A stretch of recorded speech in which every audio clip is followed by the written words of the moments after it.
Welcome to Penrose Learning, where we make understanding easy. In this video, I will explain how to make the perfect frittata. First, gather your ingredients.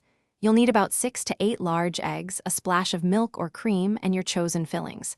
Think about what you love: sautéed spinach, roasted red peppers, or perhaps some crumbled feta. Whisk the eggs with a pinch of salt and pepper. Remember to preheat your oven to 375 degrees Fahrenheit.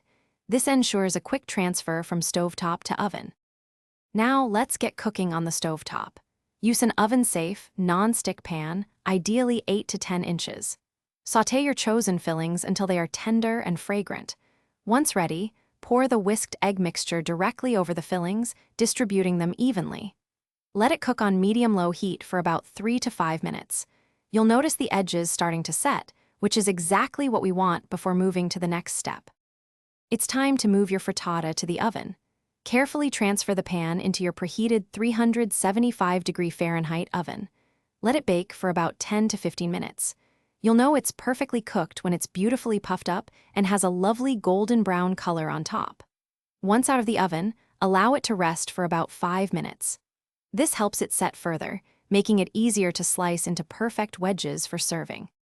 To elevate your frittata, consider a fresh garnish.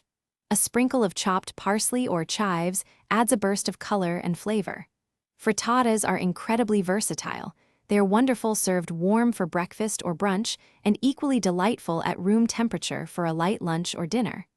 Don't forget to check the description for a link to the Echo Dot smart speaker and other great deals. Enjoy your perfectly made frittata. Thanks for watching. If this was helpful, leave a like and consider subscribing. See you next time.